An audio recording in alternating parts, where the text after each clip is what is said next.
Doctor बाबा साहब अम्बेडकर जी ने भारत की अर्थव्यवस्था को सीधे सीधे लोकतांत्रिक अर्थव्यवस्था का दृष्टिकोण दिया, सिद्धांत दिया, और उस सिद्धांत को देते हुए श्रमकारी लोगों के लिए जो बातें उन्होंने संविधान में कही, जिस अर्थव्यवस्था को उन्होंने संविधान के माध्यम से इस देश को देना चाहा, उसका एक टप्पा महत्वपूर्ण है। वर्तमान में पूंजीवाद अलग नहीं है। वर्तमान का पूंजीवाद किस तरह सत्ता का मजबूत पहलू बना हुआ है, बल्कि यूं समझिए कि आज वर्तमान में भारत की सत्ता को अर्थव्यवस्था चला रही है, जो अर्थव्यवस्था मुट्ठी भर लोगों के हाथ में काबिज हो चुकी है। वो इनडायरेक्टली ये कहते हैं कि डबल इंजन की सरकार लाइए आपका विकास होगा। डबल इंजन की सरकार नहीं, कोई जरूरी नहीं साहब। विपक्ष की हो सत्ता पक्ष की हो, आपका काम है संतुलित विकास। जो आरबीआई करोड़ों की संचिति जमा करके रखता था, उस आरबीआई के पैसे बैठ रहे हैं खैरात में, और वो कहां जा रहे हैं ये हमारा। आप सोचिए साहब, सरकार एलआईसीओ को बढ़ावा दे रही है तो उनको क्या मिल रहा होगा और कितना मिल रहा होगा। हम बीएसएनएल के दौर को हमने देख चुका है, सरकारी बीएसएनएल, लेकिन हमारे पीएम साहब जियो का एडवर्टाइजमेंट करते हैं। क्यों करते हैं आप देखते हैं। अभी बॉन्ड्स का सुप्रीम कोर्ट ने जजमेंट दिया ही है, मैं इधर से देता हूं, तुम घुमा के उधर से लाओ। इस पर इकोनॉमी चल रही है। तो जैसे कहते हैं माल लगाओ माल लो, वैसा हाल है। सिद्धांत चाहे कार्ल मार्क्स के हो, गांधी जी के हो, और किसी के हो, अम्बेडकर साहब के हो, उनको बाजू कर दिया गया। सुविधा के हिसाब से काम हो रहा है। अपना संविधान ये कहता है एक बार आप चुनकर आ गए, आप भूल जाइए किस पार्टी के हैं आप। ये पूरा देश आपका है, ये पूरी जनता आपकी है। आप समानता के आधार पर पॉलिसी बनाइए और सबका विकास कीजिए। पहले 5 साल में, मतलब 2014 के बाद 2019 में लोगों ने हिसाब मांगने का प्रयास किया, तो आपने क्या किया? पुलवामा किया। अब सीधा बोलना पड़ेगा, पुलवामा किया। बात ऐसी है कि संविधान में ये ऐसा कहीं भी नहीं है कि आप जो डिफेंस है, डिफेंस का इस्तेमाल करके आप वोट लोगे। लेकिन हमारे जो प्रधानमंत्री है, उनके कई क्लिप्स है, उन्होंने बोला कि पुलवामा के लिए आप हमें वोट दीजिए, बोला है सीधा। ये संपत्ति जब बाजार में जाती है, इसके ऊपर मुनाफा होके या इस देश में पूंजी बनने के बजाय, भांडवल बनने के बजाय, इसको यहाँ की पॉलिसीज ऐसी की जाती है कि इसके ऊपर नुकसान हो के किसान के ऊपर कर्ज ही आ जाए। और ये इसलिए होता है कि जो मैनेज करने वाले लोग हैं, हम लोग बुद्धिजीवी जो है, वो कहीं भी किसानी पढ़े नहीं है। आपके अर्थशास्त्र में भी किसानी नहीं है। कृषि प्रधान देश के अर्थशास्त्र में अगर किसानी नहीं हो तो उसमें डेवलपमेंट कैसी होगी? साइंस में कोई चीज पढ़ाई गई तो हम लोग मंगल तक चले गए ना। यदि किसानी पढ़ाई गई होती, आज वाकई में हम लोग विश्व गुरु होते। ऐसे नहीं।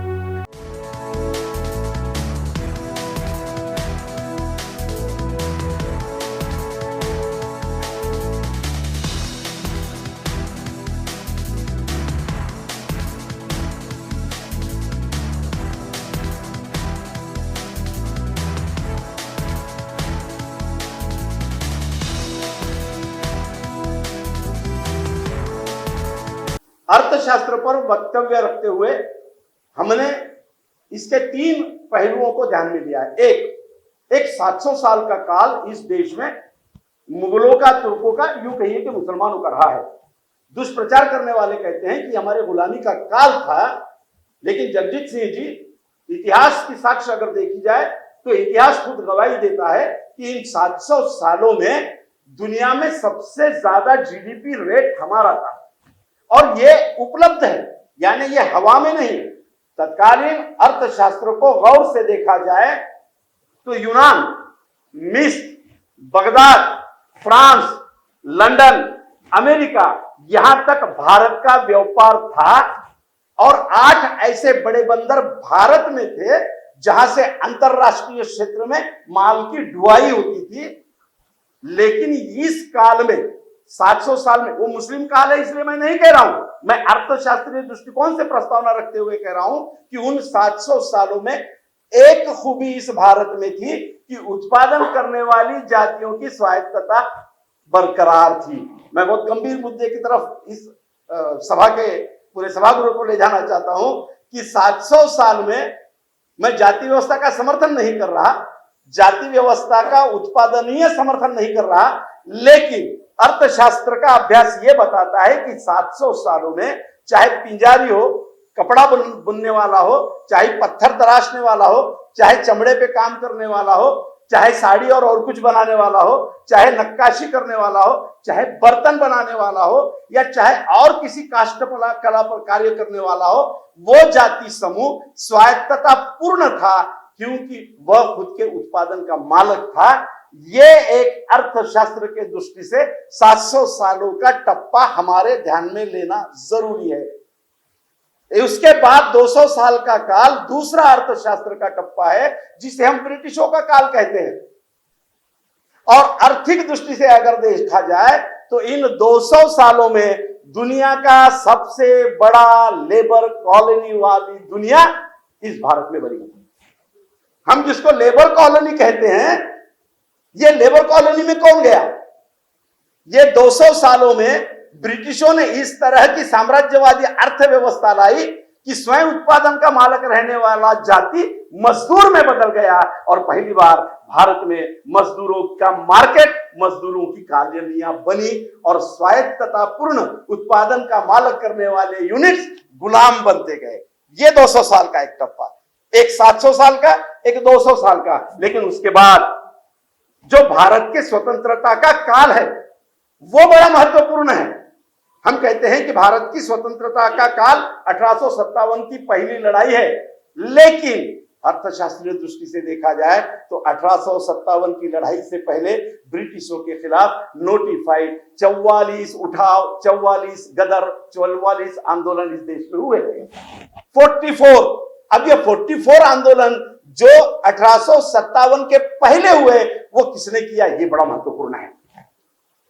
ये सारे उठाव किसान, कारागिर, आदिवासी इन लोगों ने किया क्योंकि वे समझ रहे थे कि ब्रिटिशों की जो अर्थव्यवस्था है वो हमारी जमीन भी छीन रही है, वो हमारी उत्पादन क्षमता भी छीन रही है और ऐसे यंत्रों को ले आई है जहां पर हमने जो अपने हाथों से हुनर पैदा करके उसे उत्पादन का मालिक बना रखा था, वो हुनर तो छीना जा रहा है, लेकिन हमारे जल, जमीन, जंगल भी जा रहे हैं और हम बुरी तरह गुलाम हो रहे हैं। इसलिए 1857 की लड़ाई से पहले कष्टकरी, मजदूर, कारागिर, इन लोगों के जो ब्रिटिशों के खिलाफ 44 आंदोलन है उस पर कोई बात नहीं करता क्योंकि वो 44 आंदोलन अर्थशास्त्रीय दृष्टिकोण से भारत की डूबती अर्थव्यवस्था को बचाने के लिए किए गए हुए आंदोलन थे। इस पर कुछ नजरिया कम्युनिस्टों ने जरूर डाला है, लेकिन बाकी पक्षों के दृष्टिकोण से, क्योंकि 2024 का चुनाव हम सामने लेने जा रहे हैं, उस दृष्टिकोण से इस पर ज्यादा चर्चाएं नहीं हुई है।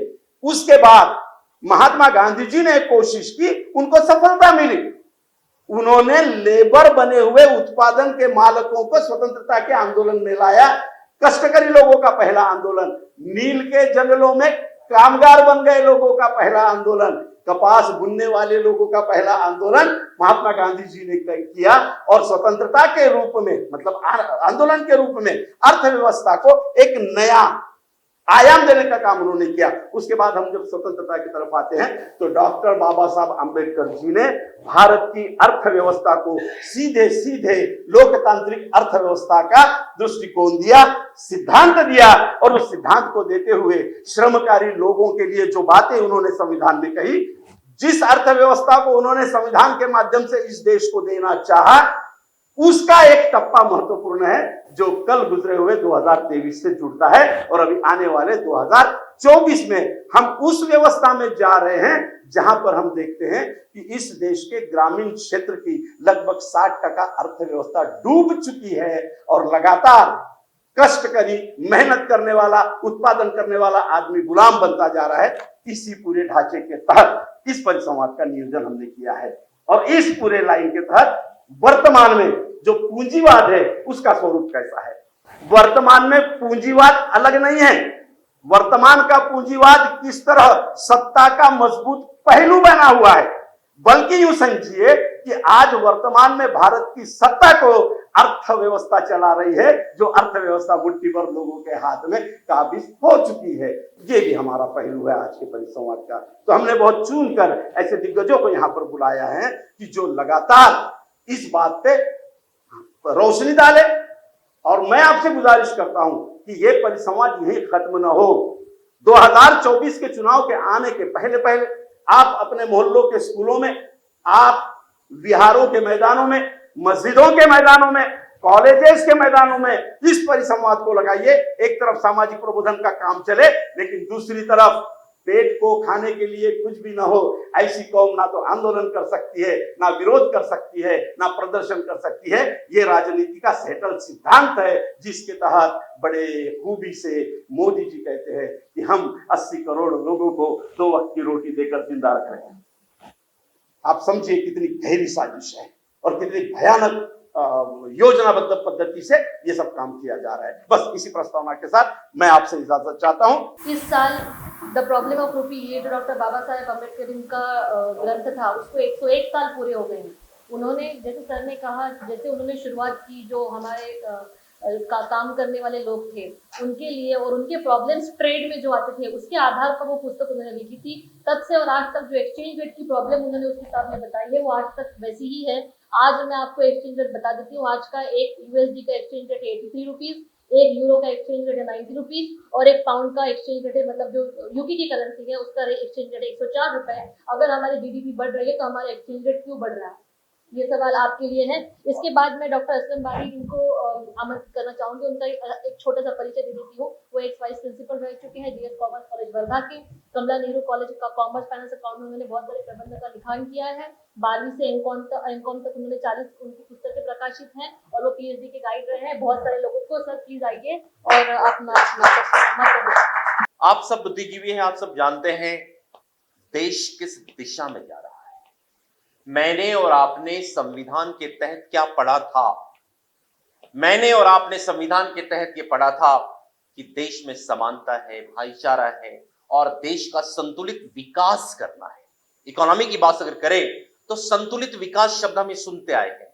अगर कोई राज्य पिछड़ गया है उसको एडिशनल मदद करना है। देश में रहने वाले जो नागरिक है, हर नागरिक का ध्यान रखना है। जैसे कहते हैं समाज के अंतिम पादान पे खड़ा है, उसका ध्यान रखना है। और इस संविधान ने राजनेताओं से बार बार ये कहा है, एक शब्द दिया है जो जिसे हम गुलामी भी कहते हैं। उसके पहले के दौर से, राजा महाराजाओं के दौर से एक शब्द आया था कि भाई आपको सुरक्षा तो करनी है, लेकिन साथ साथ आपको जन कल्याण भी करना है, जिसे हम वेलफेयर कहते हैं। वो वेलफेयर शब्द बार बार आता था, लेकिन दुर्भाग्य की बात है कि आज के दौर में वेलफेयर खत्म हो गया है। अभी चंद दिन पहले, बहुत तमाशा देश में चल रहा है, मैं और आप सब जानते हैं।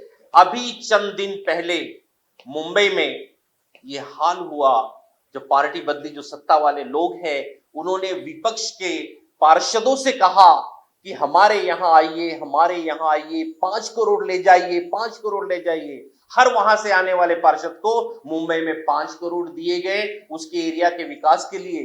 लेकिन वो कहां से दिए? जो आकस्मिक निधि था उसमें के 5 करोड़ दिए गए। सारी निर्लज्जता को छोड़कर ये तमाशा हर जगह हो रहा है। और हमारे बड़े साहब हर मीटिंग में कहते, जो नहीं कहना चाहिए, वो इनडायरेक्टली ये कहते हैं कि डबल इंजन की सरकार लाइए आपका विकास होगा, डबल इंजन की सरकार लाइए। कोई जरूरी नहीं है साहब, विपक्ष की हो सत्ता पक्ष की हो, आपका काम है संतुलित विकास। आपको निधि समान रूप से देनी चाहिए, सभी भागों का विकास करना चाहिए। लेकिन आपका फॉर्मूला है कि जहां पर हमारी अपनी सरकार होगी वहां पे कुछ ज्यादा पैसे देंगे, ज्यादा योजनाएं लाएंगे और वहां का विकास करेंगे और दूसरे भाग को छोड़ देंगे। हम ये देख रहे हैं। और हद तो ये है कि आज जहां पे सत्तारूढ़ पक्ष की सरकार नहीं है, वहां के राज्यपाल क्या क्या करते हैं, किस तरह से कामों को रोकते हैं। और अभी आपने केरला में देखा कि वहां का राज्यपाल सड़क पर बैठ गया। ये तमाशा हो रहा है। कहां है नीतिमत्ता, कहां है सिद्धांत? ये संविधान जो शब्द लिखा है ना, इन्होंने उसको गुंडाल के कुछ दिन रख दिया है। हर चीज अपने मनमानी की हो रही है। जो हमने और आपने पढ़ा है कि अर्थव्यवस्था कैसी हो, क्या हो, और उसका कारण भी है साहब। अगर किसी समझदार आदमी के पास, जानकार आदमी के पास, उस क्षेत्र के एक्सपर्ट आदमी के पास अगर काम दोगे आप, तो निश्चित रूप से अच्छा काम होगा। और किसी भी अननोन आदमी के हाथ में कोई चीज आप थमा दोगे तो उसका अंजाम क्या होगा, ये हमारा आप देख रहे हैं। जो आरबीआई करोड़ों की संचिति जमा करके रखता था, उस आरबीआई के पैसे बट रहे हैं खैरात में, और वो कहां जा रहे हैं, ये हमारा आप देखते हैं। जिस एलआईसी को आपने और मैंने मजबूत फाइनेंशियल संगठन के रूप में देखा है, उसे कैसे सुरंग लगाई जा रही है, ये मैं और आप देख रहे हैं। हालात ये है कि आरबीआई एनालिसिस करता है, बैंकों के बारे में कामकाज करता है, कितना इन्फ्लेशन बढ़ गया है, कितना डिफ्लेशन हो गया है, इसका एनालिसिस करने के बाद में वो रेपो रेट डिक्लेयर करता है। यहां तो दरबार से आदेश आता है, उसके हिसाब से काम होता है। यहां तक नौबत आ गई। किस व्यवस्था की बात करें, किस प्लानिंग की बात करें, किस योजनाओं की बात करें, सब कुछ एक प्रकार से एकाधिकारशाही वाला फार्मूला चल रहा है। हम बोले सो कायदा, जैसे होगा, कोई उसका बेस नहीं, कोई उसका आधार नहीं, जैसी मन मर्जी है वैसे ढंग से काम हो रहा है। और इकोनॉमी को कहां से कहां ले जा रहे हैं, बहुत डर लगता है, बहुत डर लगता है कि आने वाले बच्चों के लिए आप क्या दे रहे हैं। उनके हाथ में एक भिक्को कटोरा जिसे हम कहते हैं ना, वो मिलने वाला है। हम ये कहां ले जा रहे हैं, सिर्फ कमीशन मिल रहा है हमको। कभी सरकारों का काम होता था कि अगर किसानों का नुकसान हो गया है, बाढ़ बहुत आ गई है, कुछ अवकाल आ गया है, अकाली पाउस आ गया है, तो हम मदद करते थे। हमने वो डाइवर्ट कर दिया है इंश्योरेंस कंपनी की तरफ। आप और मेरे पीढ़ी के लोग जानते हैं कि हमारा कोई भाई एजेंट था एलआईसी का, तो कहता था यार एक बार एलआईसी निकाल ले, मेरा भला हो जाएगा, 40% तू जब तक भरता रहेगा तब तक मेरे को मिलता रहेगा। आप सोचिए साहब, सरकार एलआईसीओं को बढ़ावा दे रही है तो उनको क्या मिल रहा होगा और कितना मिल रहा होगा। हम बीएसएनएल के दौर को हमने देख चुका है, सरकारी बीएसएनएल, लेकिन हमारे पीएम साहब जियो का एडवर्टाइजमेंट करते हैं। क्यों करते हैं आप देखते हैं। अभी बॉन्ड्स का सुप्रीम कोर्ट ने जजमेंट दिया ही है, मैं इधर से देता हूं, तुम घुमा के उधर से लाओ। इस पर इकोनॉमी चल रही है। जो जैसे कहते हैं ना, माल लगाओ माल लो, वैसा हाल है। सिद्धांत चाहे कार्ल मार्क्स के हो, गांधी जी के हो, और किसी के हो, अम्बेडकर साहब के हो, उनको बाजू कर दिया गया है। सुविधा के हिसाब से काम हो रहा है। अभी हमने देखा इंटरिम बजट आया है, उसमें कितना करोड़ तेरे को देंगे, तेरे को देंगे, रियल में कितने देंगे तो भगवान जाने। लेकिन पब्लिसिटी है। जिस रेलवे में साहब, जब रेलवे का बजट आपके और मेरे दौर में आता था तो घोषणाएं होती थी कि हम ये ट्रेन चलाएंगे, वो ट्रेन चलाएंगे। अभी आप क्या देख रहे हैं, हर ट्रेन चलाने के लिए एक आदमी पहुंच जाता है। मैं झंडी बताऊंगा, ट्रेन ओके हो जाएगी। और पैसे कहां से लाना है, कितने जनरेट करना है, पूरी तरह से मराठी में से कहते हैं भांडवलीकरण, उस पर काम हो रहा है। वेलफेयर खत्म हो गया। पहले हमारी जो लाल डब्बा गाड़ियां हैं वो गांव में जाती थी, वहां गरीब आदमी दूर दराज में रहता है तो वहां तक व्यवस्था हो, ये वहां का उद्देश्य था। अभी तो ये हालत है कि भैया जिस रूट पर पैसे मिलते होंगे वहां पर ट्रेन चलाई जाएगी, वहां पे बस चलाई जाएगी। ये नौबत है साहब। और कॉमन आदमी को 5 रुपए 5 किलो दे दिया जाता है तो खुश हो जा। इससे देश मजबूत होने वाला नहीं, कोई इकोनॉमी नहीं। तो ये सारी चीजें हैं। सरकार एक वाक्य में कहा जाए तो जो सिद्धांत है, जो नियम है, उसको तोड़ मरोड़ के काम चल रहा है। कोई लॉन्ग टर्म की पॉलिसी नहीं है, सब शॉर्ट टर्म है। और ये कमीशन, ये प्राइवेटाइजेशन, दूसरे देशों को खुश करना, इसके आधार पे काम चल रहा है। अभी हम अपने महाराष्ट्र में रहते हैं और हमारे महाराष्ट्र में हर कुछ दिन के बाद में एक मुद्दा सरकार ले आती है, घोषणा करती है। कभी कहती है कि भैया आज से प्याज का निर्यात नहीं होगा, फिर कुछ दिन के बाद कहती है चालू होगा। तो भैया अगर पॉलिसी आपने बना दी कि बंद करना है, निर्यात नहीं करना है तो नहीं करना है। लेकिन अलग अलग कारणों से फिर सरकार कुछ दिन के बाद घोषणा करती है कि ऐसा करो, ये 25 करोड़ का आप इंपोर्ट एक्सपोर्ट कर सकते हो, ये फला फला 4 देशों में करो, यानी 4 देशों में करो, बाकी जगह मत करो। तो ऐसे इंटरनल एक्सटर्नल अलग अलग रीजन है, उसके आधार पर ये पॉलिसियां बन रही है। तो ये सारी चीजें हैं, सब में आपके मेरे लिए, जो बुद्धिजीवी वर्ग जिसे कहते हैं, उसके लिए बहुत सोचने वाली बात है। ये पक्षपात, ये मुंह दिखाई, ये भेदभाव, ये राज्य वाला, वो राज्य वाला, ये पार्टी वाला, वो पार्टी वाला, ये नहीं होना चाहिए। अपना संविधान ये कहता है एक बार आप चुनकर आ गए, आप भूल जाइए किस पार्टी के हैं आप।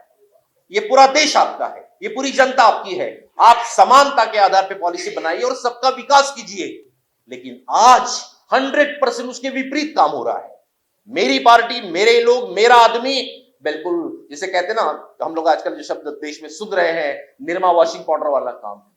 उधर रहा तो सारे दोष है, इधर आ गया तो सब अच्छा है। ये देश में हो रहा है। और कभी कभी बहुत हंसी आती है। अभी कुछ दिन पहले हमने बिहार को देखा, लोग टीवी पर रोज चला रहे थे जंगल राज जंगल राज जंगल राज, और जिस दिन वो साहब इधर के उधर आ गए वो शब्द ही गायब हो गया, आता सर्व चांगला होणार है, आता सर्व चांगला। What is this? ये क्या है तमाशा साहब? इधर आ गए तो एक सेकंड में बातें बंद होगी, सब अच्छा होने वाला है, बहुत बढ़िया होने वाला है। ये देश में रोज चल रहा है। तो हमारे आपके लिए बहुत फिक्र की बात है, बहुत चिंता की बात है कि जिस जमाने में हमने नालकों और बालकों का नाम सुना था, जो बेहतरीन हमारी इंडस्ट्रीज के पार्ट थे, उसको अपंग बना दिया गया और उसको औने पौने दामों में बेच दिया गया। ये चल रहा है।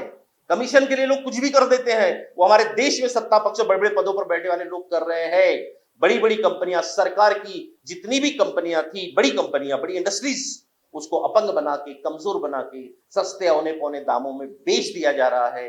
ये निश्चित रूप से चिंता की बात है। और हम कॉमर्स में पढ़े हैं, इकोनॉमिक्स में पढ़े हैं, याद रखिए जो बिजनेस में होता है, कॉमर्स पढ़ने वाले आदमी के बच्चों को हम एक चीज हमेशा सिखाते हैं कि बेटा तू कॉमर्स पढ़ने के लिए आया, कॉमर्स में क्या है?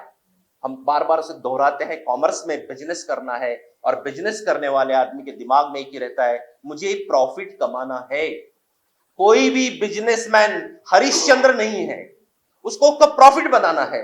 और प्रॉफिट बनाने के लिए आप पूरे देश की हर चीज को, हमारे एजुकेशन सिस्टम को, हमारी मेडिकल सिस्टम को, दवाखानों को आप हर जगह अगर बेच दोगे, उसका नतीजा क्या होगा हम और आप देख रहे हैं। किसी जमाने में हम और आप रेलवे स्टेशन पे जाके 2 घंटे आराम से बैठ जाते थे, छोटे गांव के अंदर में भी। आज तो बड़े शहरों में हाल है कि अगर रेलवे स्टेशन में घुसना भी है तो तेरे को फला रुपए का टिकट निकालना पड़ेगा, इतने देर वहां बैठेगा, उतने देर नहीं बैठेगा। ये चल रहा है। पैसेंजर ट्रेनें गायब हो गई है, एक बार किसी कोरोना के नाम से बंद, अभी तक दोबारा शुरू नहीं हुई है। ये सब कारण है। ये इकोनॉमी का वो पार्ट है, जहां पैसे मिलते हैं वो काम करो, जहां पैसे नहीं मिलते हैं चुपचाप से वो काम को बंद कर दो। इस पर चल रहा है। और आश्चर्य चलते चलते आपका 1 मिनट सिर्फ लूंगा। हम और आप बहुत सोचते हैं, देखते हैं, पिछले 2-3 साल पहले तक जब ये सरकारीकरण जो हुआ अपना, उससे जब नेशनलाइजेशन, राष्ट्रीय जो हो रहा था, निजीकरण हो रहा था, उस समय कई मंत्री, कई बड़े लोग, हमारे पीएम साहब से लेके बड़े बड़े लोग ये कहते थे कि भैया जब डाइवर्ट करना था, सरकारी कारखानों को निजी लोगों को देना था। तो क्या चलन चलाया उन्होंने? सरकार का काम बिजनेस करना नहीं है, सरकार का काम ये नौकरियां देना नहीं है, सरकार का काम शासन चलाना है, ये बिजनेसमैन बाकी लोगों का काम करना है। ऐसा उनका डायलॉग चलता था। लेकिन पिछले 2-4 साल से जो माहौल बदला, लोगों ने चिल्लाना शुरू किया, अब ये खुद रोजगार मेड़ावे ले रहे हैं और सर्टिफिकेट दिखाने के लिए बांट रहे हैं। ये पॉलिसी है साहब, कभी कुछ कभी कुछ।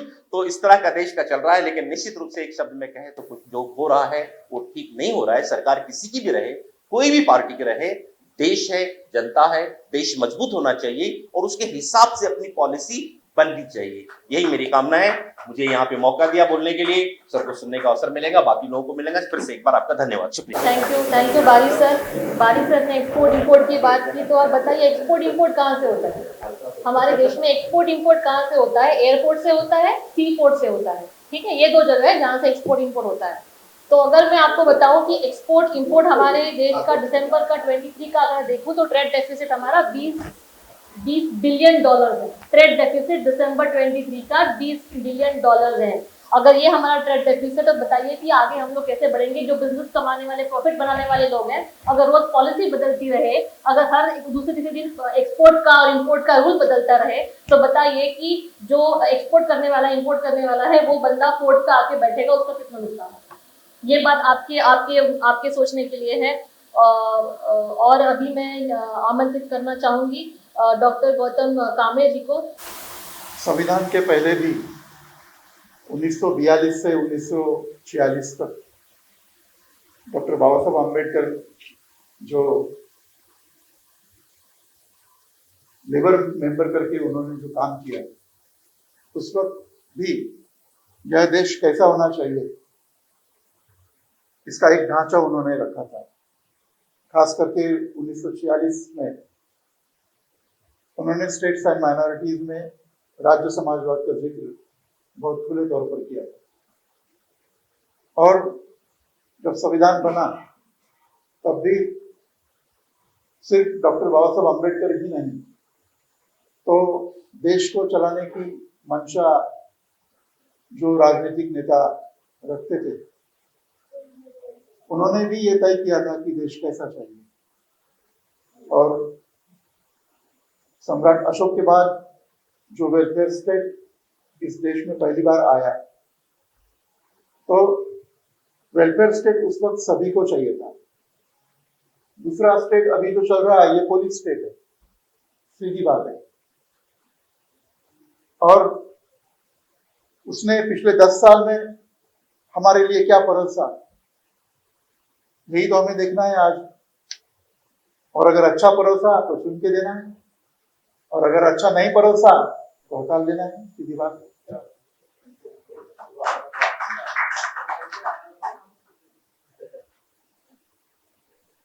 ये मैं सीधा निष्कर्ष पर आता हूं, लेकिन उन्होंने क्या किया ये बताना चाहिए। जब वो 14 में यहाँ आए तो कुछ ख्वाब हमें दिखाई दिए उन्हें, और हम भी देखने लगे वो ख्वाब। एक पहला ख्वाब था अच्छे दिन का, अच्छे दिन आएंगे। दूसरा ख्वाब था महासत्ता, विश्व की सबसे बड़ी महासत्ता हमें बनना है। क्यों बनना है इसका कोई कारण नहीं, दिल में आया, ख्वाब में देख लिया। एक रात को राइट साइड में सो गए, पता चल गया। तीसरा एक ख्वाब था, हमें तीसरी आर्थिक सत्ता बनना है।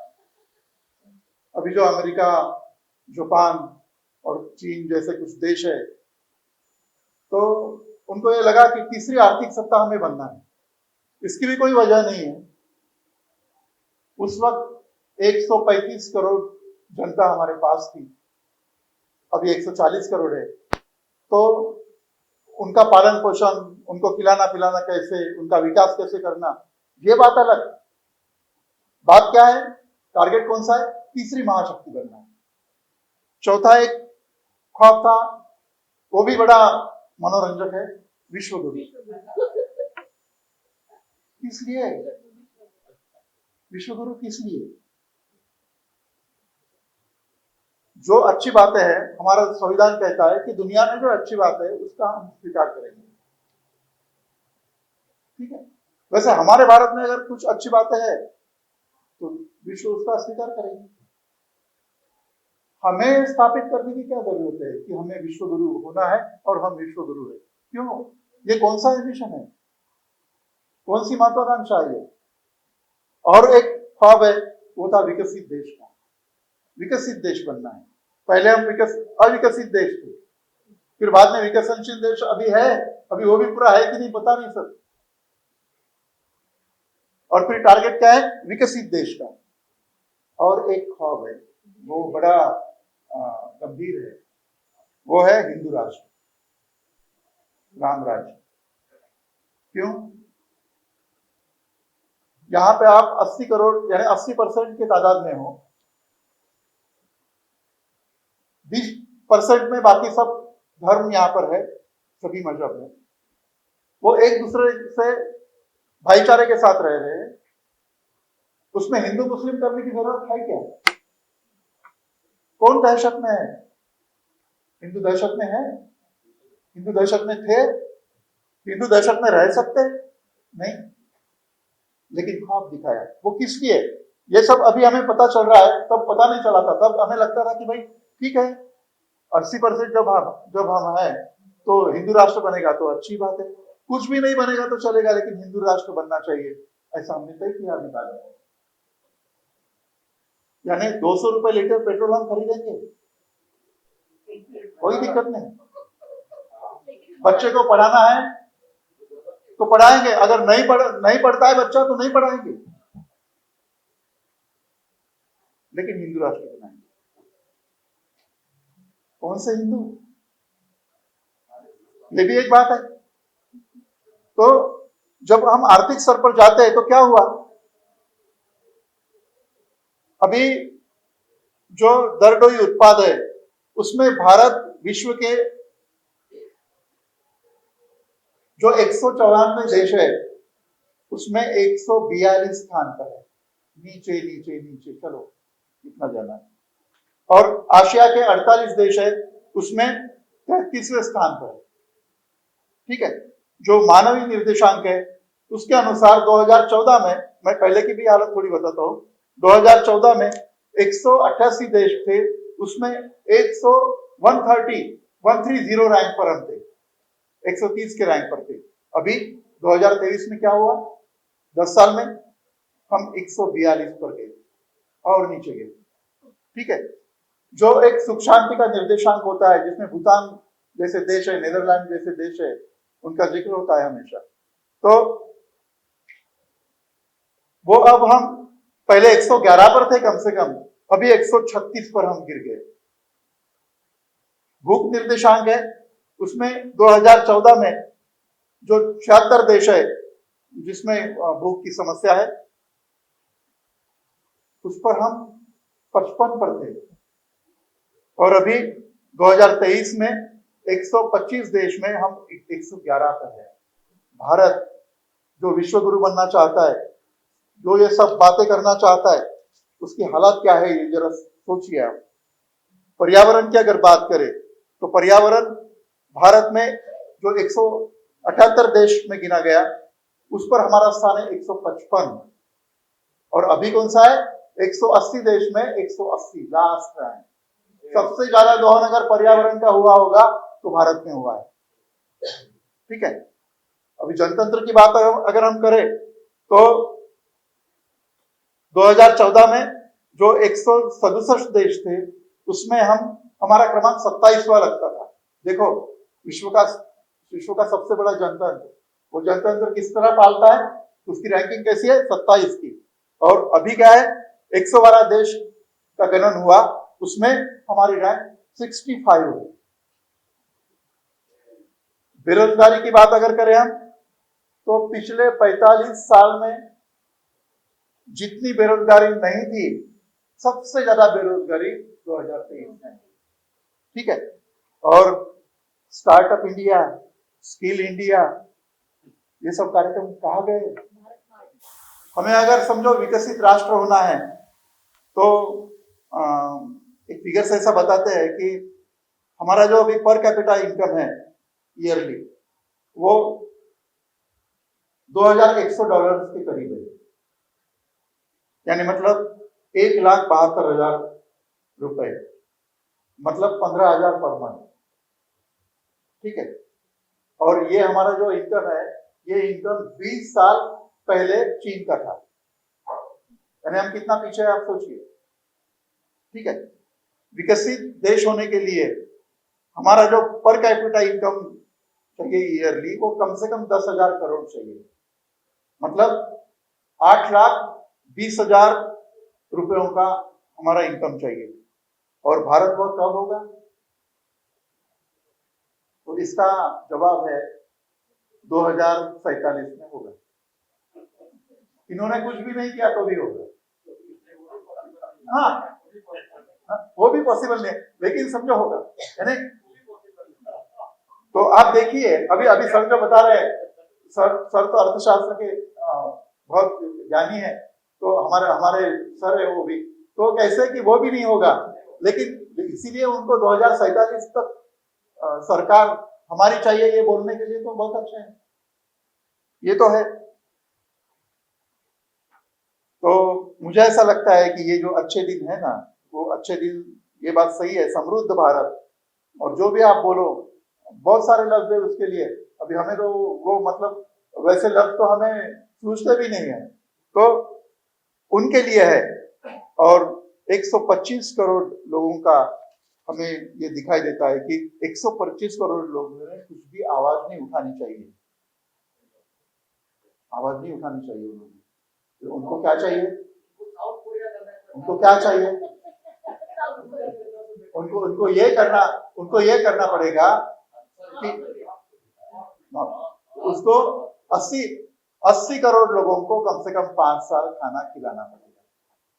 ठीक है, मेरे समझ में मैं ऐसा सोचता हूँ कि उनकी आवाज नहीं आनी चाहिए और उनको सिर्फ खाना चाहिए, बाकी उनको कुछ भी नहीं मिला तो भी आपका चलता है, यानी आपका चलता है, उनका नहीं, उनका चलता कि नहीं पता नहीं, ये तो वक्त ही बताएगा, लेकिन आपका चलता है, आपकी सत्ता रह सकती है वहां पर।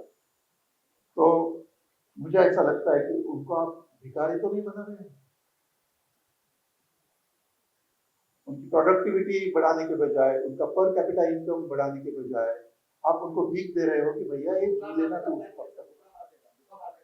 तो ये एक बात में दिखाई देता है। और एक लास्ट पॉइंट मैं रखना चाहूंगा कि अटल बिहारी वाजपेयी जी की जब सरकार थी और 2014 तक 14 में जो सरकार आई, तो मुझे ऐसा लगता है कि ये जो सरकार है एक जमातवादी पॉलिटिक्स को बढ़ावा दे रही है। तब से उनका प्रचार प्रसार कर रही है और 4 दशक उन्होंने यही काम किया और 2014 वो उनका रिटर्न्स है। और जैसे हम कहते हैं कि जब हमें स्वतंत्रता मिली और संविधान आया और उसके तहत आरक्षण आया, आरक्षण ये बात कोई मतलब किसी एहसान की बात नहीं है, वो कॉम्पेंसेशन और पार्टिसिपेशन का सवाल है। अगर आप कॉम्पेंसेशन और पार्टिसिपेशन देते हो तो आरक्षण की कोई जरूरत नहीं, ये मैं भी मानता हूँ। लेकिन अगर वो नहीं मिलता है इस सिस्टम में तो आरक्षण चाहिए।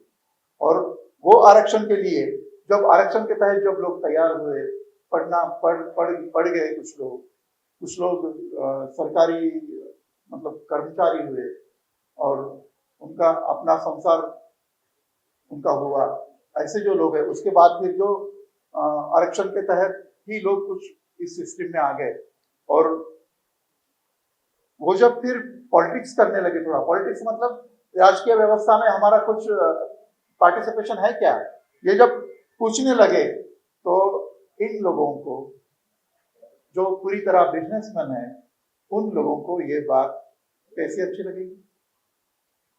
ये तो बात सही है। जो रेडिकल लैंड रिफॉर्म्स डॉक्टर बाबा साहब अम्बेडकर ने इस देश को देने का प्रयास किया था, तभी भी ये बोल रहे थे कि भाई ऐसा कैसा, हमारे पास जमीन है 1000 एकड़ है 2000 एकड़ है, लेकिन वो हमारी है, हम कैसे देंगे आपको। तो आपको सिर्फ पॉलिटिकल ढांचा बनाने के लिए यहाँ पे हमने बुलाया है, इकोनॉमिक ढांचा बनाने के लिए नहीं बुलाया है, ये कहा गया है। तो मुझे ऐसा लगता है कि अभी ये जो बाजार है, ये बाजार ये चाहता है कि ये जो लोग हैं, इन लोगों के वोट्स तो हमें चाहिए, इन लोगों को डिवाइड करके वोट्स लो, अगर नहीं बनते हैं तो ये लोग, लेकिन इन लोगों को कुछ मिलना नहीं चाहिए आगे, ठीक है।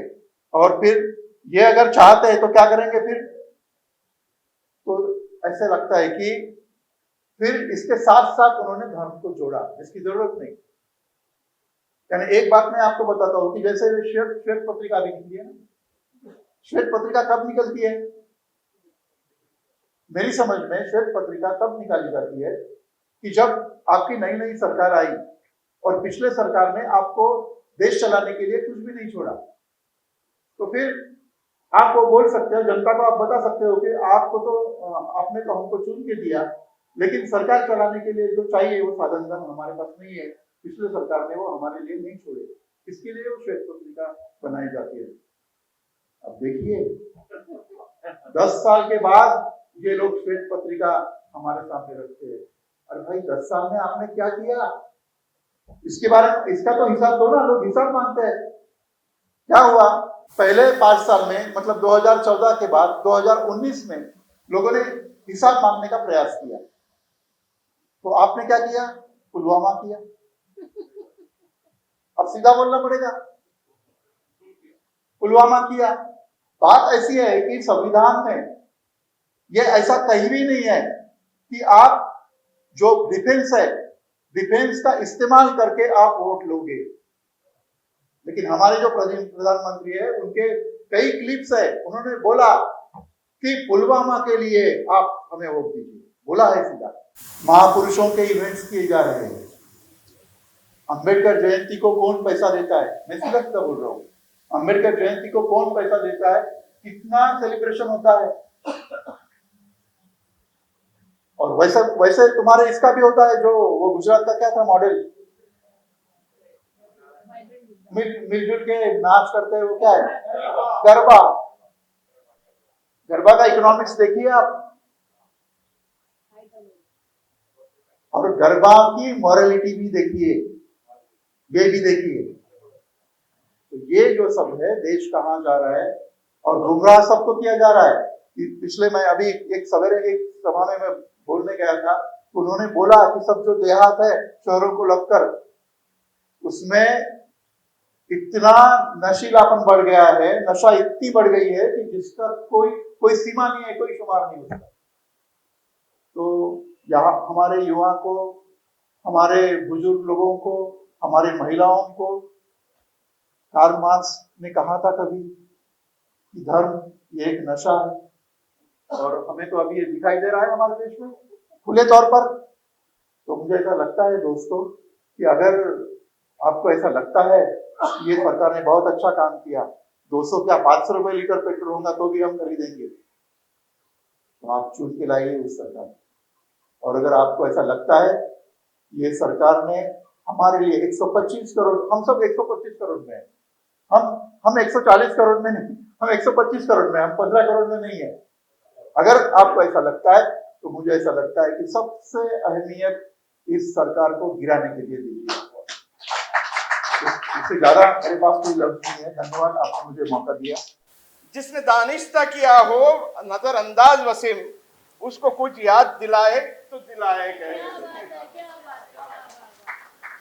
दानिश्ता कहते हैं जो जानबूझकर भूलता है, जानबूझकर भूल गया है, तो उसको याद क्या दिलाएंगे? क्या क्या याद दिलाना चाहते हो आप?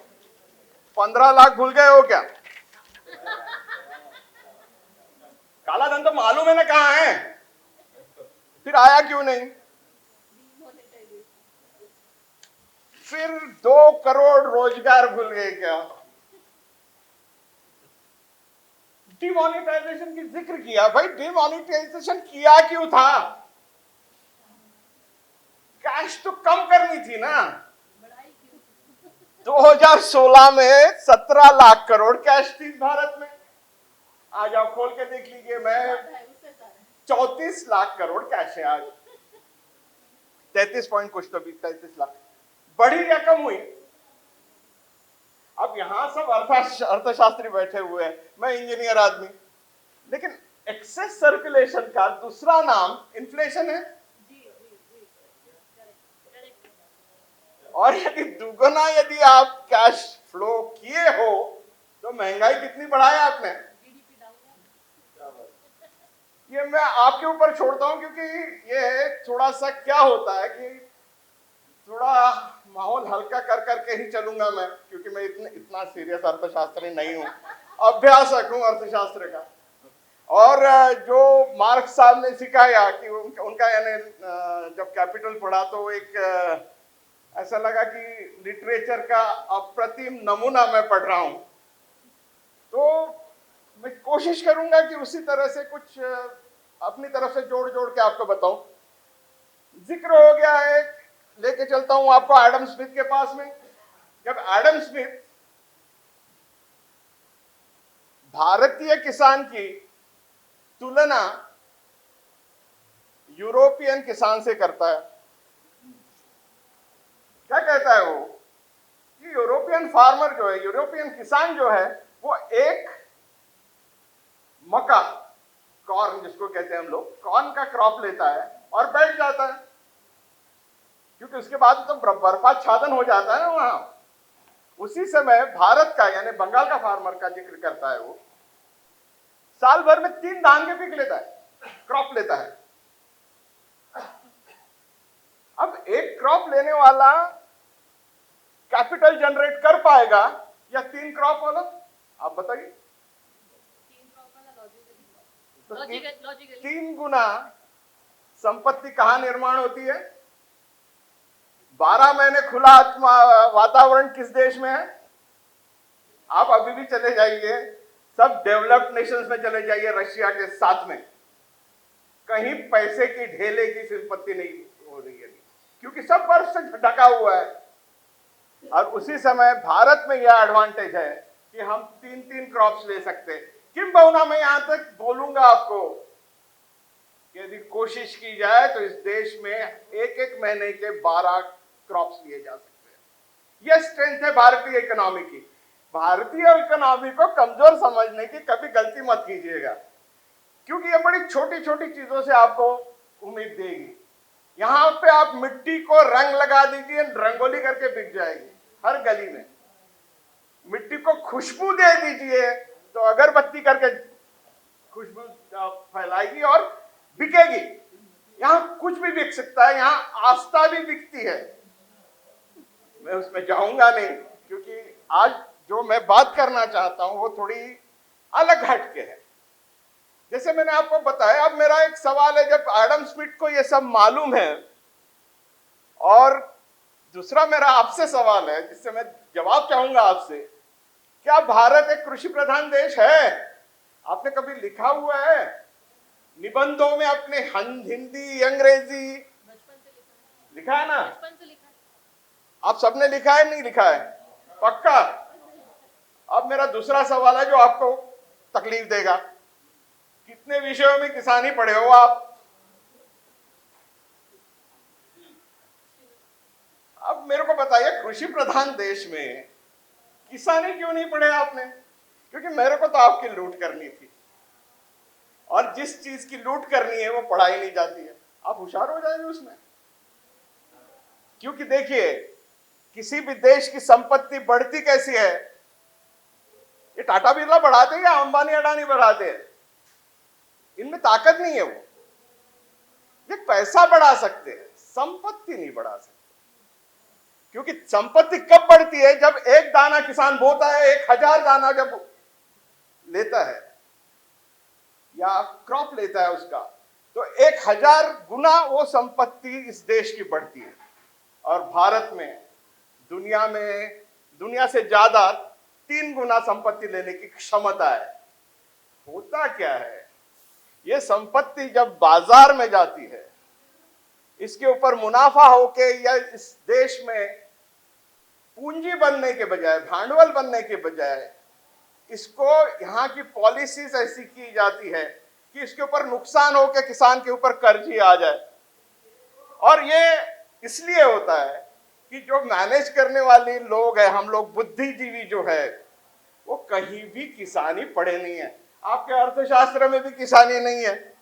कृषि प्रधान देश के अर्थशास्त्र में अगर किसानी नहीं हो तो उसमें डेवलपमेंट कैसी होगी? हम लोग अभी, मेरे सहपाठी, 2 सहपाठी यहाँ बैठे, एक तो मेरी मिसेस संजीवनी बीवी बैठी हुई है, और सरदार जगजीत सिंह मेरा सहपाठी है। 11th-12th में साइंस में हम लोगों ने क्रिटिकल वेलोसिटी पढ़े थे, एस्केप वेलोसिटी पढ़े थे साइंस में। क्या नतीजा हुआ उसका? उसमें तरक्की करके आज चांद पे नहीं भाई, हम मंगल पे पहुंच गए। साइंस में कोई चीज पढ़ाई गई तो हम लोग मंगल तक चले गए ना। यदि किसानी पढ़ाई गई होती तो आज वाकई में हम लोग विश्व गुरु होते। ऐसे नहीं ऐसे नहीं, सही में भाई विश्व गुरु होते। क्यों? आप जस्ट सोचिए, ग्लोबलाइजेशन है, वहां बर्फ पड़ी हुई है, उनको जिंदा रहने के लिए एनर्जी की जरूरत है, बाहर घरों से निकल नहीं सकते ऐसे हालातों में। और उस समय आपके यहाँ का प्लेजेंट एटमॉस्फेयर, फेवरेबल क्लाइमेट, इसमें आप संपत्ति की निर्मित कर सकते हैं। और यही भारतीय इकोनॉमी की स्ट्रेंथ है। लेकिन इसको मैनेज करेगा कौन? यदि आपको किसानी यदि पढ़ाई गई होती तो आपने बैठ के मैनेज किया होता है। क्या होता है? क्यों इतने बड़े पैमाने पे चावल और गेहूं ही निकलता है? क्योंकि कोई मैनेज करने वाला ही नहीं है। और यहां जो पॉलिसीज चली हुई है आज तक कि इंडस्ट्री को सस्ता लेबर चाहिए और सस्ते लेबर के लिए सस्ता अनाज होना चाहिए,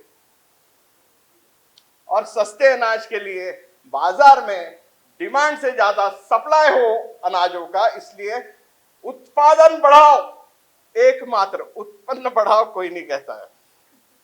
और यह समझ लीजिए आप कि उत्पादन बढ़ाने के लिए हर जहर को हम लोग दवा करके इस्तेमाल करते आए। कभी जहर दवा हो सकती है? आप सोचिए इसके ऊपर। यह क्यों होता है? हम लोग चुप बैठे। इसलिए चुप क्यों बैठे आप? तो मैं आपको अभी अभी सभी शिक्षकों से माफी मांग के कहूंगा। मैं बिल्कुल मैंने पहले ही माफी मांग लेता हूं कि आप इतने से थे, शिक्षक इतना बड़ा, क्लास में आए बराबर क्या बताया आपको, चुप बैठो। तब आप क्लास में चुप बैठे। गणित की डिफिकल्टी यहां तक आई, बात कर पाए कि गणित की डिफिकल्टी से वो दहशतवादी टीचर था उस समय गणित का, याद कीजिएगा। मैं झूठ बोल रहा हूँ तो वही निषेध कीजिए, मैं स्वागत करूंगा आपका। उस समय आपके गणित बिगड़ गए, इसलिए आज आपके जिंदगी के गणित बिगड़ते नहीं चलाते, और आप फिर भी आप चुप है। मेरी दिक्कत यह है, कल आप क्लास में चुप थे, समाज में चुप है, आज देश में भी चुप है। डॉलर गिरता हुआ 83 पर चला गया, फिर भी आप चुप है, फिर भी बोलते नहीं नहीं तरक्की तो हो रही है। क्या क्या हुआ है अभी मैं आपका सिलसिलेवार लेकर चलूंगा। पहले तो एक संविधान अधिष्ठित अर्थव्यवस्था, इसलिए संविधान को मेरे को कोट करना जरूरी है। क्या संविधान में क्या लिखा है,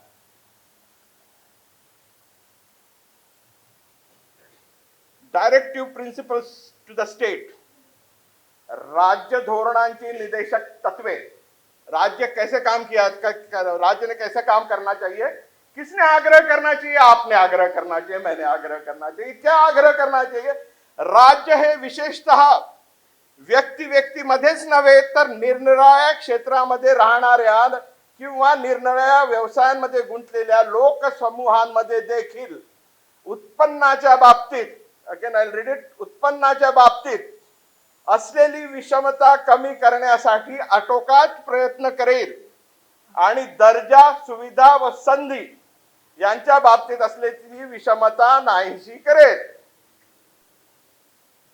directive principles to state. Equality तो मार्क्स की हर पन्ने से झांकती है कॉन्स्टिट्यूशन ऑफ इंडिया से, लेकिन उसको इंप्लीमेंट कौन करेगा, उसका आग्रह कौन करेगा। हम लोग सिमट के रह गए इलेक्टोरल डेमोक्रेसी के पन्नों में। सिविल सोसाइटी की कोई जिम्मेदारी है या नहीं है, ये क्यों नहीं आग्रह करते कि आपने ये क्या किया हुआ है करके। अगर ये हम लोग इसका आग्रह करते तो मैं निश्चित बताता हूं कि ये बहुत कारगर चीज होती। आप सिर्फ इतना सवाल पूछिए, ये इक्वालिटी क्यों नहीं है, क्यों 10% लोगों के पास 77% वेल्थ है और 60% लोगों के पास सिर्फ 4.7% है, और 2031 तक हम लोग 1367 क्यूबिक मीटर पर कैपिटा है। दरडोई पाणी उपलब्धता ज्याला म्हणतो ती 1486 होती आणि ती 1367 होणार है। 1700 क्यूबिक मीटर के नीचे अगर पानी होता है तो उसको वाटर स्ट्रेस कंट्री कहते हैं।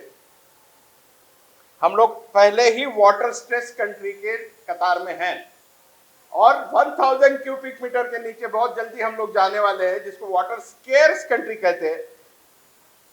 तो अगर वो हो गए हम कल, जो होने ही वाले हैं हम लोग,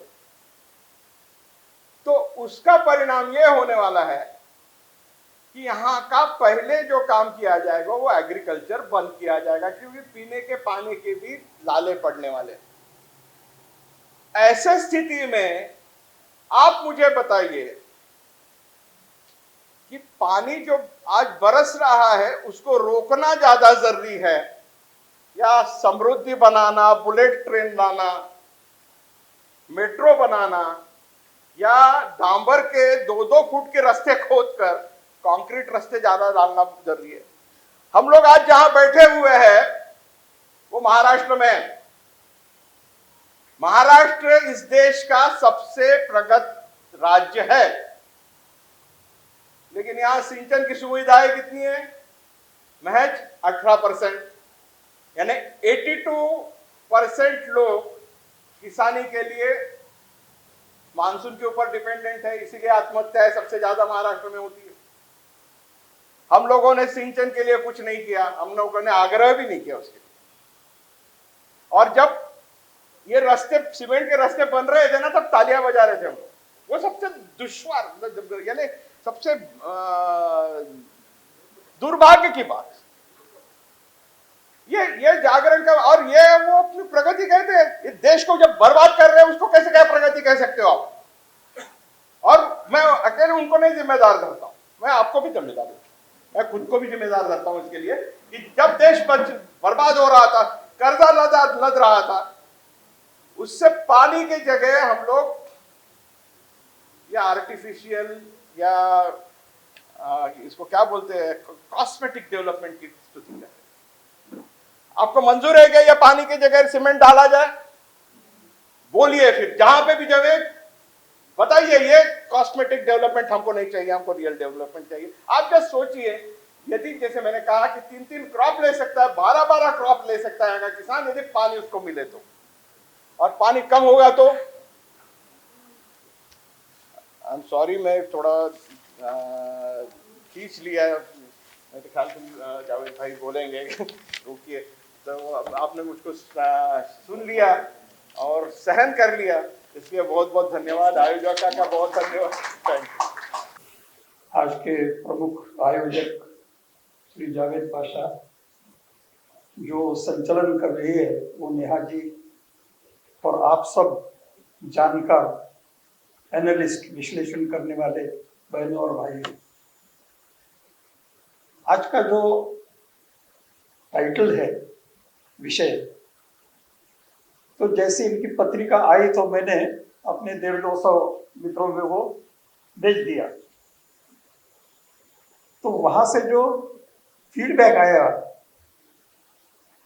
वो ये है, ये विषय बहुत इंपॉर्टेंट है और यहाँ पर क्या कहा जाने वाला है ये हमको बताने की कृपा करें। तो वो सारे जो आए मैसेजेस थे मैंने जावेद भाई के पास भेज दिया कि भाई नागपुर में होने वाला ये जो कार्यक्रम है इसके बारे में बहुत सारे लोगों में एक उत्कंठा है कि यहाँ पर ये डिस्कशन क्या हो रहा है करके। क्यों कि इन्होंने जो ऊपर में लिखा है कि 2024 का इलेक्शन हो रहा है, उसके संदर्भ में हम संविधान, अर्थव्यवस्था, इसकी चर्चा करेंगे। इसमें जावेद जी ने जो कहा वो मुद्दा आने वाला है कि WTO आ गया, न्यू इकोनॉमिक पॉलिसी आ गई, उसका क्या होगा। लेकिन पहला जो विश्व युद्ध हुआ 1918 में खत्म हुआ, तब से ही ब्रिटिश लोगों को लगने लगा था कि भारत में स्वतंत्रता की मांग ये बहुत बड़ी है और अपने को आज नहीं तो कल वो स्वतंत्रता देनी होगी करके 1918 का गवर्नमेंट ऑफ इंडिया एक्ट, वो एक पादान कही जाती है कि जिसमें उन्होंने थोड़ी ये किया था कि भाई ये अपने को देना पड़ेगा। फिर 1928 में एक एक्ट उन्होंने पास किया, फिर 1935 में एक एक्ट पास किया, गवर्नमेंट ऑफ इंडिया 1935, कि यदि भारत को स्वतंत्रता देनी है तो उसकी अर्थव्यवस्था, राज्य व्यवस्था कैसी हो, और वो सारा निचोड़ अपने संविधान में है। इसलिए उस पर एक टिप्पणी ऐसी की गई जो आज के राज्यकर्ता है उनके तरफ से, यार ये क्या संविधान है आपका, ये तो ब्रिटिश लोगों ने जो कानून पास किया था वही आपने उसमें ले लिया, तो आपने नया क्या किया। मैं बताता हूं नया क्या किया वो। लेकिन ब्रिटिश लोगों ने अपनी एक तैयारी की थी कि अपने को भारत को स्वतंत्रता देनी है। 1942 में जब देश में लोग उतावले हो गए थे स्वतंत्रता के लिए और हमको पूछे बगैर हमको सेकंड वॉर में खींचा गया, तो गांधी जी ने बोला कि आपको अधिकार नहीं है भारत को सेकंड वॉर में आपके तरफ से लड़ने का, इसलिए अब आप चले जाइए। तो जो गांधी जी 1908 में साउथ अफ्रीका में एम्पायर के वॉलंटियर करके काम करते थे, उन्हीं गांधी जी ने 1942 में ब्रिटिशों को कहा कि क्विट, आप चले जाइए। और जैसा वो कहा गया तो वो कम हुआ, ज्यादा हुआ, क्या हुआ, लेकिन लोगों में एक भावना जागृत हो गई कि नहीं, अब तो हमको हमारी स्वतंत्रता चाहिए ही। और हमारा ब्रिटिश गवर्नमेंट जो करे उसको सारा विरोध है। इसलिए 1945 में जब सेकंड वॉर खत्म हुआ तो ब्रिटिशों ने देखा कि अब यहां राज्य चलाना मुमकिन नहीं है, और उन्होंने 1946 से डिक्लेयर कर दिया कि भाई अपने कॉन्स्टिट्यूएंट असेंबली करेंगे और उसमें आपकी स्वतंत्रता करने के लिए क्या क्या करना चाहिए। इसलिए 1946 में कॉन्स्टिट्यूएंट असेंबली बनी। उसका स्वरूप देखिए जो फिर अपने को प्रियम्बल में देखने को मिलता है। वो सारे प्रोविंसेस जितने थे, जितने प्रांत थे, वहां से, जैसा आज विधान परिषद के लिए और राज्यसभा के लिए इनडायरेक्ट वोटिंग होता है, उसके मुताबिक वो लोग वहां से चुने गए और वो कम से कम 350 लोग थे, 284, जो सारे प्रांतों से वहां पर आए थे कॉन्स्टिट्यूएंट असेंबली के मेंबर्स। भारत की स्वतंत्रता कैसी हो इसकी चर्चा करने के लिए और अपना संविधान तैयार करने के लिए। तो वो संविधान समिति थी, संविधान परिषद थी। 350 लोग कम से कम 2.25 साल जूझते रहे। एक ड्राफ्ट बना, फिर उसका दूसरा ड्राफ्ट बना, फिर उस पर ऑब्जेक्शंस लाए गए, उसमें अमेंडमेंट्स लाई गई, और ऐसा कर करके वो 1948 तक वो सब हुआ और 49 में अपनी संविधान तैयार हो गया, 50 में लागू हो गया। उसकी खासियत क्या है? उसकी खासियत ये है कि देश में वातावरण कैसा था और देश में लोगों के सोच क्या थी। कि जो सोवियत संघ में सोशलिज्म था, प्लानिंग था, उसका कांग्रेस पार्टी पर इतना प्रभाव था कि कांग्रेस पार्टी ने 1938 में प्लानिंग कमेटी जाहिर किया, एस्टैब्लिश किया कि जब हम स्वतंत्र होंगे तो हमको प्लानिंग करना है। 1946 में डॉक्टर अंबेडकर ने जो किताब लिखी, छोटी सी है लेकिन बहुत इंपॉर्टेंट है, उसमें उन्होंने स्टेट सोशलिज्म पर अपना भाष्य किया। और वो भाष्य इतना सटीक है, समझ में जल्दी नहीं आता, वो समझ लेना पड़ता है, कि उन्होंने बोला कि कॉन्स्टिट्यूशनल डेमोक्रेसी एक है और पार्लियामेंट्री डेमोक्रेसी दूसरी है। जो कॉन्स्टिट्यूशनल डेमोक्रेसी है वो राज्य के जो नीति निर्धारण होगा वो तय करेगी, और पार्लियामेंट में जो कानून पास होते हैं कि भाई कितने राज्य हो और राज्यों में मुख्यमंत्री कितने हो, उसका बजट कैसा हो, वो सब वहां चलेगा। लेकिन जो कॉन्स्टिट्यूशनल डेमोक्रेसी है उसके कानून, उसकी व्यवस्था, ये सब अपरिवर्तनीय रहेगी, उसमें बदलाव नहीं आएगा। अब उन्होंने जो स्टेट शब्द का उपयोग किया है, हम उसको राज्य करके बोलते हैं मराठी अंग्रेजी में, लेकिन उसका मकसद समझना आवश्यक है कि भाई राज्य पूछे तो कहां पर है राज्य? कहीं लिखा है? दिल्ली में आप जाओगे तो वहां पर गवर्नमेंट ऑफ इंडिया लिखा है, वो तो पार्लियामेंट्री डेमोक्रेसी है, लॉ है। कॉन्स्टिट्यूशन कहां है? स्टेट कहां है? वो प्रियम्बल में पहले 3 शब्दों में है, we the people of India. हम राज्य है, यहां पर की धरती, यहां पर का पानी, यहां पर की प्रकृति, ये संपदा ये किसकी है? सरकार की नहीं है, ये हमारी है, वी द पीपल। अब ये वी द पीपल ये क्या भला है? ये तो कभी 2024 के भाषा में कहीं कहा जाए तो कोई बोलेगा कि we the Hindu people of India, कोई बोलेगा we the Muslim people of India, तो कोई बोलेगा कि we the Buddhist people of India.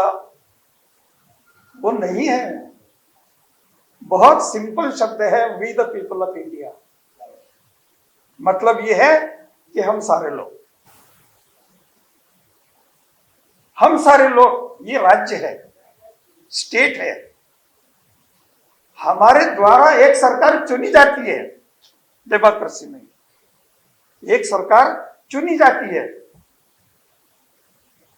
अब उसने कैसा काम करना चाहिए, तो जो संसार के जो बाकी के देश हैं उन्होंने मार्केट इकोनॉमी अपने आप समझ लिया कि लोग करते रहेंगे, क्या करना है, वो मोनोपोली हो जाए, वो ऑलिगोपोली हो जाए, और कुछ भी हो जाए, मुनाफा कितना होता है, बेरोजगारी कितनी होती है, होने दो,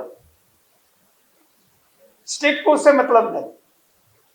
लेकिन जब भारत में अपने लोग बैठे 350 लोग, तो उन्होंने ये सोचा कि हम 150-200 साल गुलामी में थे, ऐसे देश को इतने धर्म वाले, इतने संप्रदाय वाले लोगों को इकट्ठा लेकर हमको यदि आगे जाना है, तो हमारी धारणाएं क्या रहेगी,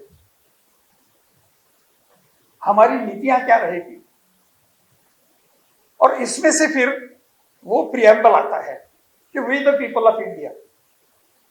आगे आप कभी किसी को लगता है कि वो प्रियम्बल वी द पीपल में कुछ रखा नहीं है वगैरह वगैरह वगैरह, हर जगह लिखा है संविधान में all the people, all the people. उसमें महिलाएं आ गई, पुरुष आ गए, प्रदेश आ गए, बच्चे आ गए, सब वी द पीपल। इसलिए जो संविधान बनेगा वो हम सब लोगों के लिए बनेगा। हमारी जो आकांक्षाएं हैं वो सब लोगों के लिए है, किसी एक गुट के लिए नहीं है। तो ये हमको समझ लेना बहुत आवश्यक है कि वो 3-4 शब्द है we the people of India, वो एक जादू है, वो हम सबको बांधने वाला एक धागा है। और जब तक हम समझने वाले हैं तो धागे को कोई तोड़ सकता नहीं।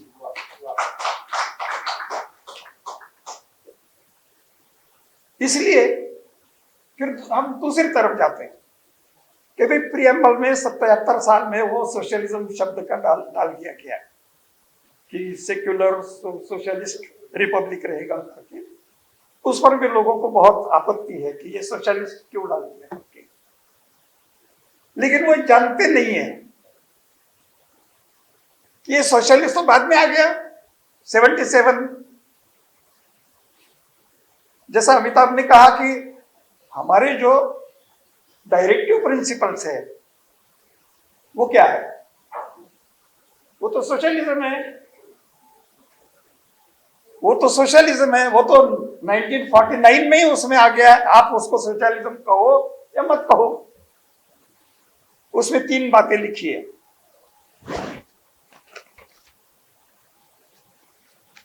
जो डायरेक्टिव प्रिंसिपल्स है उसमें 3 बातें लिखी है। एक है right to adequate means of livelihood, सबको जिंदगी जीना है, इसलिए सबको पर्याप्त साधन उपलब्ध हो। ये निर्देश दिया है, जो सरकार काम करेगी उसको ये निर्देश दिया है कि सबको जीने के संसाधन मिले। ये हमारी इच्छा है स्टेट की। दूसरा, ownership and control of material resources, जो पानी है, खनिज है, जमीन है, ये जो रिसोर्सेस है ये सबका हित हो, सबका कल्याण हो, कॉमन गुड ऐसा अंग्रेजी में बोला है, उसको लाने के लिए उपयोग किया जाए। और तीसरी बात यह है जो बड़ी बहुत इंपॉर्टेंट है और आज का विषय वही है कि जो अर्थव्यवस्था चलती है, operation of the economy, it should not result in concentration of wealth and means of production to the common detriment. सबका अहित हो ऐसा संपत्ति का केंद्रीकरण और उत्पादन साधनों का केंद्रीकरण नहीं होना चाहिए, जिसको रात दिन लोग बोलते हैं। अब मैं तो नहीं बोलता हूं, लोग बोलते हैं, मैं पढ़ता हूं। हाँ, अदानी अंबानी, अदानी अंबानी, अरे सारा देश उन्हीं के नाम पर। ये यहां पर बताया है कि ऐसा कॉन्सेंट्रेशन न हो।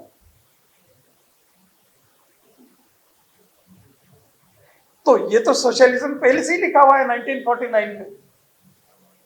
तो 1977 में जो प्रियम्बल में लिखा वो तो एडिशनल था, उसको भी हटा दो ना। लेकिन ये डायरेक्टिव प्रिंसिपल्स को आप नहीं हटा सकते, और वो इस सोशलिज्म है इस देश का।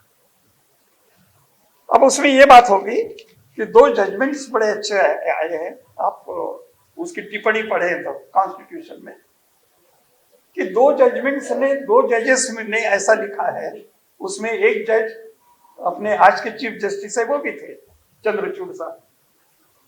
उन लोगों ने ये लिखा है, जो केसेस आई और उसकी चर्चा हुई, तो कि फंडामेंटल राइट्स, मूलभूत अधिकार व्यक्तियों के, और डायरेक्टिव प्रिंसिपल्स, ये दोनों मिलकर कल्याण होने वाला है। केवल फंडामेंटल राइट्स हमारे हैं ऐसा बोलने से कोई संपत्ति नहीं निर्माण होती, और केवल संपत्ति निर्माण करना हो तो लोगों के फंडामेंटल राइट्स आप कहां भेजेंगे वो भी बता दो। तो फंडामेंटल राइट्स और डायरेक्टिव प्रिंसिपल्स, ये दोनों मिलकर, चंद्रचूड़ साहब ने बोला है कि वही अंडरलाइन, ये दोनों मिलकर हमारा वेलफेयर बनता है। तो आज भी हमारे देश के लोगों के हाथ में जीवन यापन करने के जो साधन है, क्या वो है उनके पास? आदिवासियों के पास, खेत मजदूरों के पास? दूसरी बात, क्या इनइक्वालिटी बढ़ रही, घट रही? बढ़ रही है। सारे संसार में, आंकड़े के आधार पर सारे संसार में केवल दक्षिण अफ्रीका छोड़ा तो सारे संसार में सबसे ज्यादा इनकम इनइक्वालिटी भारत में है। इतनी अमेरिका में नहीं, यूरोप में नहीं, कहीं नहीं। हम सबको सवाल पूछना है ना, क्यों? ये उससे सवाल है कि जीवन यापन के साधन लोगों के हाथ में क्यों नहीं? इतनी इनइक्वालिटी क्यों बढ़ी? हमारे देश के संपत्ति का केंद्रीकरण कुछ लोगों के हाथ में कैसे बढ़ा है? ये तो डायरेक्टिव प्रिंसिपल्स हैं। तो यदि हम कभी बोलते हैं कि हमने 24 की इलेक्शन है और उसमें हम संविधान निश्चित भारतीय अर्थव्यवस्था ऐसा बोल रहे हैं, तो वो अर्थव्यवस्था भारत का समाजवादी अंग है, भारत के राज्य व्यवस्था का समाजवादी अंग है। और वो फला फूला नहीं कि नहीं, वो वास्तव में आया कि नहीं, ये सवाल इन 10 सालों में आया कि नहीं, ये हमको पूछना है। अब इसमें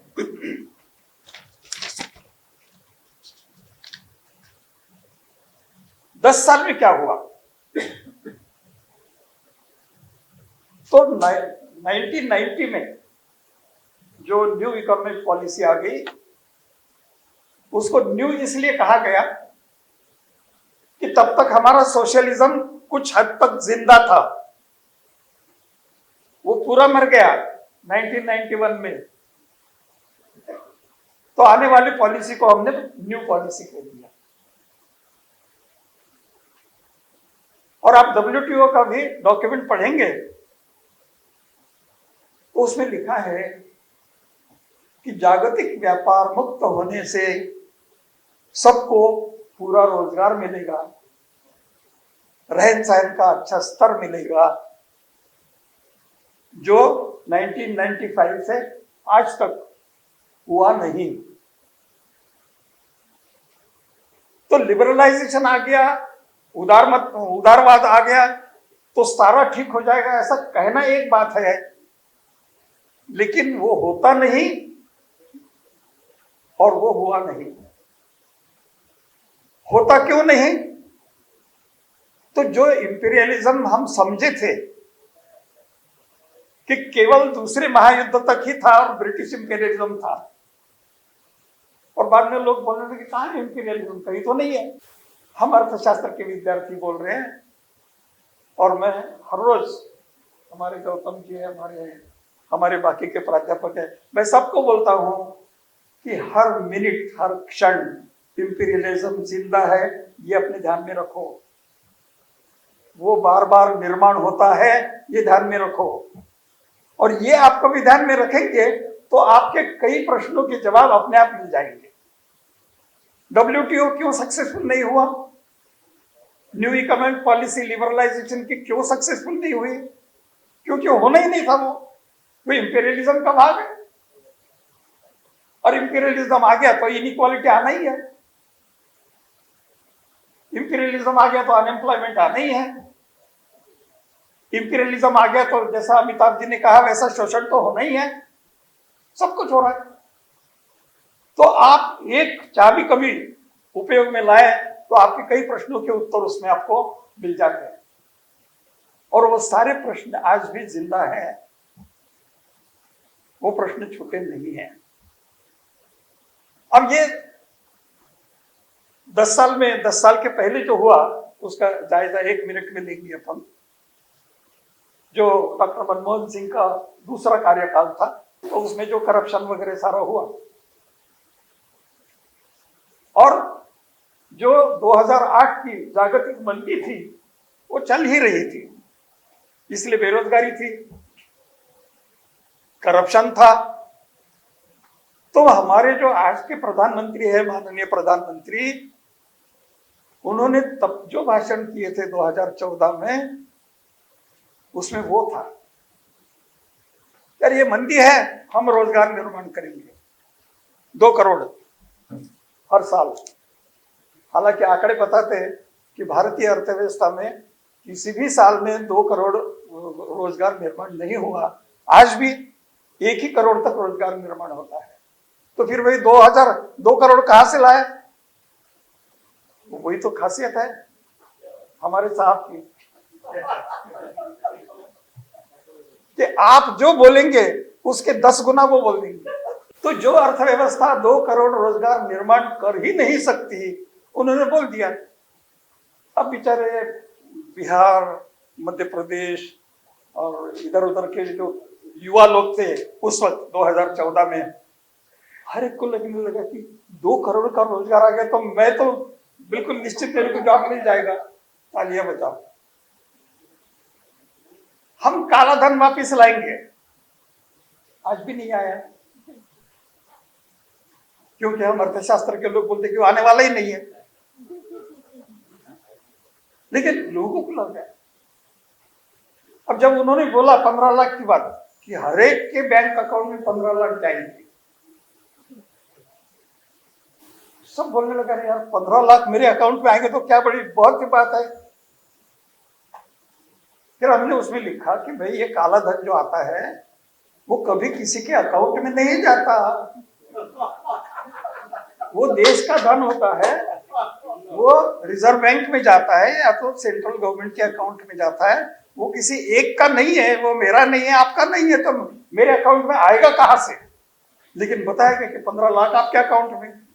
अरे हर आदमी ताली बजाकर वोट देख के दे दिया। फिर उन्हीं के आदमी ने बोला कि नहीं वो यार वो तो जुमला था, तो इसलिए मैं जुमले की बात नहीं कर रहा हूं, वो छोड़ दिया मैंने।